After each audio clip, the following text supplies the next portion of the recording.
Hi, I'm here in Milan. So this is my first Milan Fashion Week. Ika decided Ika nak make up sendiri je. And I'm done with the 5 show. Now, Ika nak pergi ke Jimmy Choo presentation. As you guys know, I grew up as an actress, always on the screen, telling story. But at the same time, I always had a big love for fashion and beauty. By the way, I'm using YSL All Hour Glow Foundation. For me, fashion is not about pakaian saja. It's an art, it's an expression, it's a way of showing the world who you are. Dari dulu lagi, Ika bayangkan like one day, I want to be here. I want to see it, to feel it, and to be part of this moment. And now I'm here. I'm using Make a Blush. And for the Jimmy Choo presentation, I just want to be like light makeup. I don't know how to describe my feeling. I am so excited. I can see all the fashion and meet a new people. It's a dream come true. Since Jimmy Choo later, my dress, color brown, and also with the leather jacket. So I'm gonna use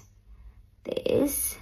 Brown. The code is 024. For me, I lagi prefer like makeup sendiri. Since Ika tak bawa eyeliner, I just gonna use the darker shade as eyeliner. So later after the Jimmy Choo, kita boleh pegang sendiri collection tu. Almost done. Last kali Ika akan pakai this Love Shine code 44. Actually, this Love Shine, you guys no need like lip liner or anything.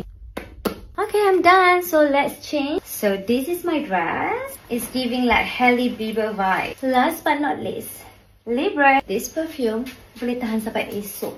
Love it. Bye. Ciao.